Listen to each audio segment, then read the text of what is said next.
Hello, welcome to Lazada Insider, featuring knowledge that makes a difference. We share trusted insights, forward-looking perspectives, and exclusive expert interviews to keep you ahead of the curve. Hello, everyone. Welcome to Lazada Insider Earth Day Special Series. Every Monday from 18th of April to 16th of May, we bring you insights to inspire you to achieve higher business growth with less environmental impacts. I'm your host, Katrina, Senior Manager from Lazada Group Strategy. Today, I have Cameron with me from BSR, and we're going to discuss about some practical, sustainable practices that businesses can actually apply to e-commerce logistics. Well, this topic had already been getting a lot of attention even before the pandemic. Now, with the rapid expansion of e-commerce in the recent years, addressing sustainability in the process of parcel shipping has certainly been putting directly into the spotlight. So it's really great to have you joining us today, Cameron, to share the insights with us. And you certainly have great expertise in the area of transportation and sustainability in this area, and also extensive experiences in helping businesses to advance the industry solutions related to reducing climate footprint during the logistics process. And this is an area that is certainly very interesting. So tell us a bit more about you, what do you do, and also about BSR. First of all, thrilled to be here. Thanks so much for having me. And I guess I'll just jump right in. My name is Cameron Steagall. I joined BSR a while back now, mainly on our transport and green freight team to assist with our freight collaborations and our transport consulting projects for initiatives really dedicated to decarbonizing maritime, aviation, and road freight, as well as, I guess, standardized reporting for those industries as well.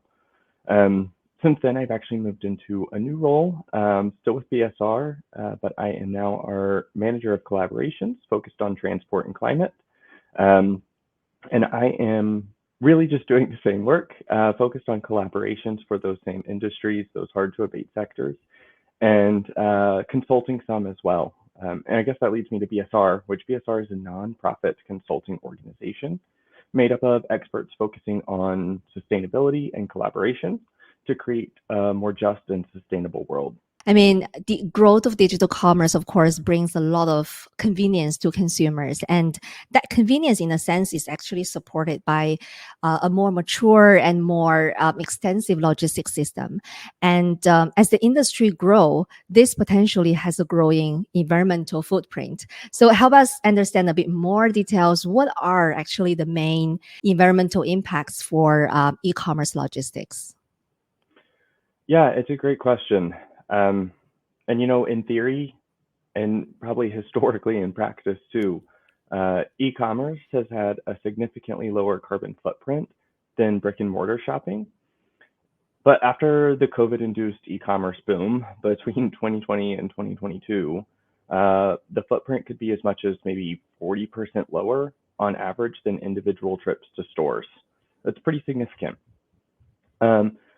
However, I guess many of these calculations only take into account the one-way travel emissions and leave out aspects such as returns, like returning items, where brick and mortar stores see around maybe 9% return. Online retailers sometimes see up to 20%, and some individual stores see up to 50% of online returns. I mean, the emissions are only a portion of the environmental impact, though. There's also excessive waste from packaging materials, which include plastic, of course, cardboard, paper, plastic peanuts, all of that stuff. And while most studies show that more than half, and in some regions up to 75% of consumers want sustainable products, sustainably packaged and sustainably delivered, but without sustainable packaging, with growing expectations of immediate and free deliveries, with low global recycle rates, the online shopping boom will continue to have environmental impacts far outside of emissions. So that's just a piece of the story. There's no doubt that, players in this industry need to move towards a more sustainable logistics solution. But before we talk about the hows, right, let's establish what is exactly a truly sustainable e-commerce logistics system. What are your thoughts around this? Let's define the scope here. And I would say let's talk very specifically about sustainable downstream logistics. Instead of the entire value chain, talking about upstream as well, let's just narrow the conversation to downstream. So with that being said, I guess I'll jump in and say a truly sustainable e-commerce logistics system is one that efficiently delivers goods with zero emissions in low waste packaging or 100% recyclable packaging, and of course, all while without increasing costs. That's the ideal. I guess I would say that heavy duty trucking is considered one of the hard to abate sectors and will need significant investment to decarbonize. But the most polluting part of the e-commerce chain is actually the last mile deliveries, not the big 18-wheelers you see, but the small trucks that are going through neighborhoods and 20 miles outside of the city. And that's when they are delivering the goods directly to somebody's door. That's the last mile. But possible solutions to this include maybe electrification of delivery fleets, entire delivery fleets, even micro-mobility platforms in urban areas, and centralized pickup points, which we're actually already seeing a lot more of. All of these would reduce emissions. But building on my last answer, a key facet of sustainability e-commerce is making sure goods stay where they are shipped. And so reducing the number of items that are returned means lower emissions and less waste. And maybe a way to do this is super clear information about products online, high quality pictures, colors, fit, everything like that. But then I would also consider the amount of waste produced through shipping products. You can reduce your impact by limiting the amount of plastic and the amount of paper, and making sure boxes are the right size for items. And this means using also recycled packaging when possible. And I guess all of this is, of course, just specific to the environmental aspect, but there's so much more to it. And even in just the downstream, we always need to consider sustainability in terms of workers' rights, livable wages, reskilling the workforce for a just transition, automation implications, and so much more. And if we really talk about, you know, the importance, I would say, of a sustainable logistics solution e-commerce, do you see that as an option for businesses or more already a necessity? I won't be shy in saying that I definitely think sustainable logistics is an absolute necessity. And to requote a point from earlier, up to 75% of consumers think it's a necessity too. I don't think this trend is new, and I don't think it's going away. We're only going to see more consumers and investors ask for companies to develop sustainable logistics systems. And I also think a lot of the trends we're seeing now, like free shipping, overnight shipping, or in some urban areas, almost immediate shipping, 2-hour shipping. I expect those trends to also increase, and I expect for more rural areas to expect similar things in the coming years. But also, if we continue with business as usual, I believe it's the International Council on Clean Transportation, ICCT.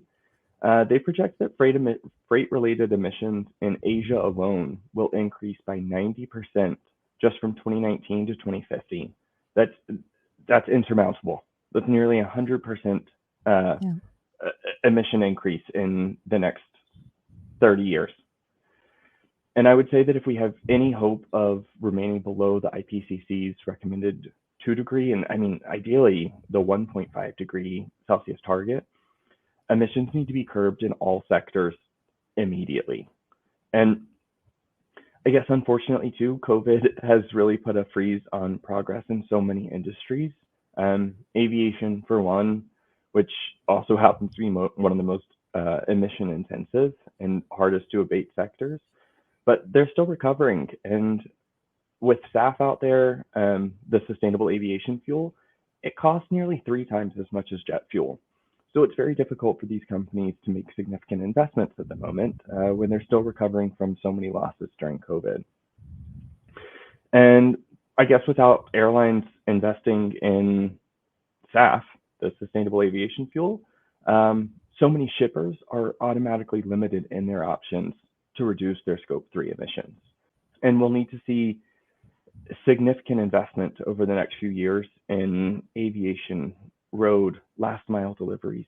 And the investment means monetary, of course, but also in technology, research and development, ensuring that we can actually curb these emissions, even with transitionary fuels. Let's talk about some concrete examples and best practices. And you certainly had a lot of experiences, and you have seen great developments in this field. So I'm wondering, what are some of the latest sustainable solutions in e-commerce logistics that really impressed you? The first one that comes to mind is one that I just briefly mentioned before, and I'm not sure that I'm impressed as more as intrigued, which is the movement away from at-home delivery, like door-to-door delivery, to these centralized pickup points, such as these automated smart lockers. I just think it's super interesting that we have gone from brick and mortar to at-home delivery back to a centralized pickup point in the name of sustainability. And it's definitely one example that feels maybe regressive, but it does advance sustainability. And it's kind of like we're just reimagining post offices. But implementing this solution can significantly reduce emissions, especially from e-commerce, because delivery vehicles don't need to perform as many movements on routes through rural areas or even in urban areas where there's high traffic. And so really it just leads to better optimization, more efficiency, and it also saves the company money from fuel costs and maintenance costs.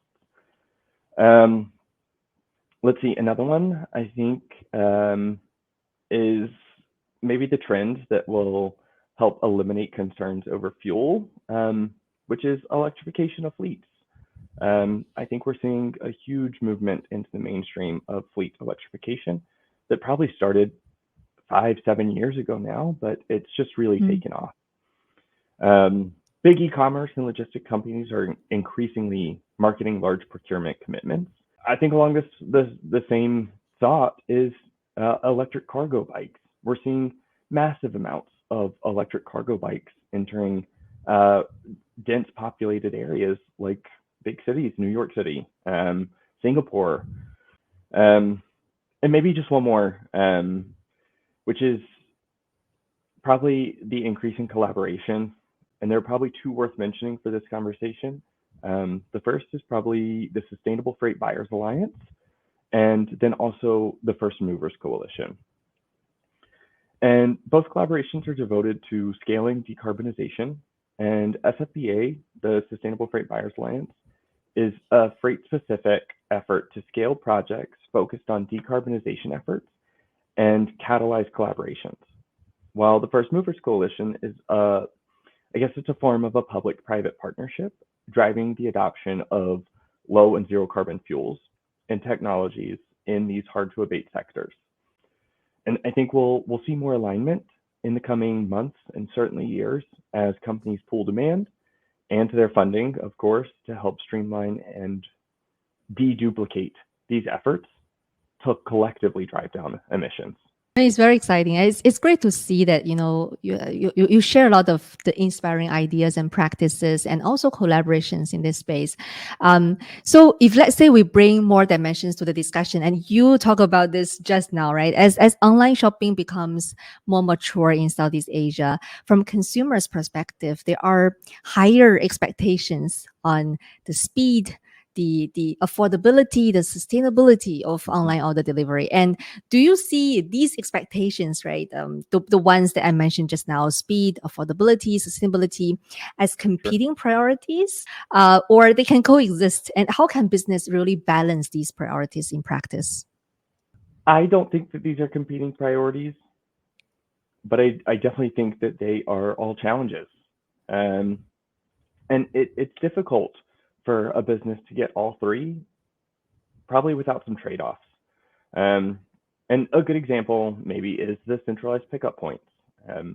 So while it's more sustainable for the business in terms of emission reductions and fuel costs, it comes at the expense of customers' convenience. And maybe that's okay with so many customers now wanting more sustainable options. Um, and we probably won't know until we trial and error and customers let us know. Maybe another example is the electrification of delivery fleets. They offer no trade-offs in terms of speed and increasing the sustainability of operations, but upfront costs might be higher for a company. It can be expensive to retire an entire fleet and immediately replace them with electrified vehicles, especially when you're talking about 1,000 or more vans. I guess the upside is that, of course, it will be more cost effective to run these fleets in 5 years, 7 years. But it'll be a while before your company see a return on that investment. And consumers are expecting immediate deliveries these days, which might mean separate packages for each item. And this can be difficult to combat, as it means changing consumer behavior. And that's a tough one to do. But we see businesses offer credits for choosing more sustainable options, which are really just delayed deliveries that give consumers the chance to delay 3 packages instead of arriving on 3 separate days to arrive a week later, all in the same package. And it is great. It reduces so much waste and plastic, and it might come at the customer's convenience, but it's an incentive and it gives them that option to do that. I would also suggest that companies support policies that really drive change. Maybe a good example of that is the new United Nations Plastic Treaty, which I believe was just recently agreed to by more than 175 countries. So it really does feel like we are moving in a direction that is backed by government, politicians, consumers, investors, and companies. So I think it's possible to deliver all 3 expectations of speed, affordability, and sustainability. And I just don't think it's going to happen overnight. But I think companies have to take that first step to get there. When we check in with our consumers around this topic, right? They also share with us, as long as it is transparent and give them the option, it will not come as a surprise to them, right? In terms of speed, in terms of cost, and all those things, they would like to actually contribute to this cause. So I think that's something that I completely echo with you. I think businesses and consumers can definitely sort of combine forces on this movement. So you also mentioned about for companies, right? First starting on this journey, there could be some challenges, some obstacles. So what would be your advices in terms of some tangible actions for business who just get started on this journey or thinking about fulfilling their online orders in more sustainable manners? Yeah, well, there are absolutely ways for companies who are just getting started and want to jump in when it comes to improving their actionable or sustainability operations. I guess some of the first things I might suggest are working internally, engaging really early on with your suppliers. This could be one of the first things you do. So companies could engage with suppliers to identify more sustainable procurement options. And it might be better packaging. It might be better shipping routes. It might be sourcing locally, or even opportunities to invest in zero carbon fuels. Many airlines aren't really investing without the support of their preferred vendors, and they provide vendors an option to invest in that sustainable aviation fuel with them. So when companies do pay upfront for investments like that, they see return in terms of scope 3 emission reductions.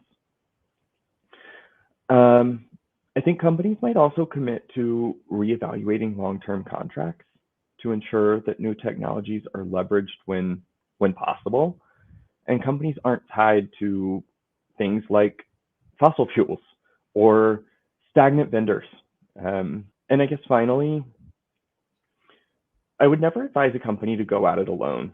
The process is long and it can be quite daunting, really, especially for those that are just getting started. I think companies would probably see a lot of opportunity through joining what we at BSR call collaborative initiatives. Um, they're typically groups of companies looking to build more resilient supply chains, reduce costs, improve productivity, overcome systemic barriers, and of course, enhance brand value.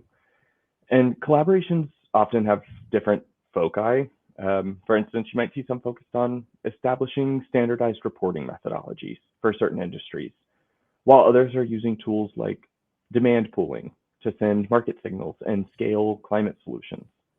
And there are a number of examples of collaborations like this in the transportation space alone. And truly, any company beginning their journey should identify the right ones for them and their specific needs and jump in. There's no need to try and solve all your problems alone when collaborations have already begun. I really love what you shared about collaboration. And when it comes to sustainability, I think this is definitely something that even I would say competitors in the same field, they can collaborate and, work on this all together. Let's look into the near future. What do you think will be the key drivers for higher adoption of sustainable logistics solutions in e-commerce? There's so much happening in this space right now. And I think it's all really going to change the future of shipping and logistics as we know it. Some of my favorites are probably the investments in zero emission fuels like hydrogen and battery electric vehicles, obviously. And we're seeing these used in a lot of different facets these days. But I already mentioned e-cargo bikes. That one's pretty interesting to me. And then, of course, the electric flights. That also entails drones. So these are all trends in the way that we are seeing increasing companies' sustainability efforts while trying to meet those same three challenges that we spoke about before. And then there's also hydrogen, which I think when we see the way that that's enveloped in maritime shipping, I expect our cargo ships to look drastically different. And I'm excited to see it. There's another one that is kind of top of mind for me. I read an article the other day, I think it was in the New York Times, about something that I would call space warehousing. There's a startup envisioning using large storage lockers in space to eventually, I guess, dispatch goods to, and actually they even talks about dispatching bodily organs to remote areas of the Earth in shockingly short time periods, like 30, 45-minute time spans. Wow. I think that's crazy, but I mean, whether this happens or not, who knows? I think we're a few years off. I don't think that's going to happen tomorrow. But I do think it is indicative of industries beginning to look at space as the next frontier. And I don't think it'll be long at all before we see transport and logistics utilizing that space. And then maybe just one more, which is it's probably less about the trends, but more about the implications of trends. The scale up of batteries will have dramatic effects on our energy use and infrastructure systems. And I don't think we can make the necessary changes overnight, like anybody's sustainability journey. And I think there's going to be this transitionary stage. I think it's really just going to be a reimagined use of our energy and the use of space here on Earth that is largely untouched so far.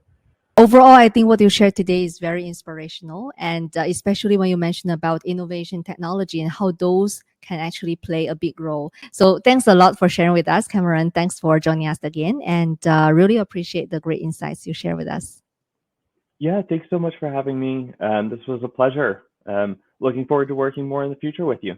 This is Lazada Insider. We hope you enjoyed this episode. Make sure you click follow and subscribe so you don't miss our latest insights and expert interviews. Thanks again for joining us. Until next time, take care.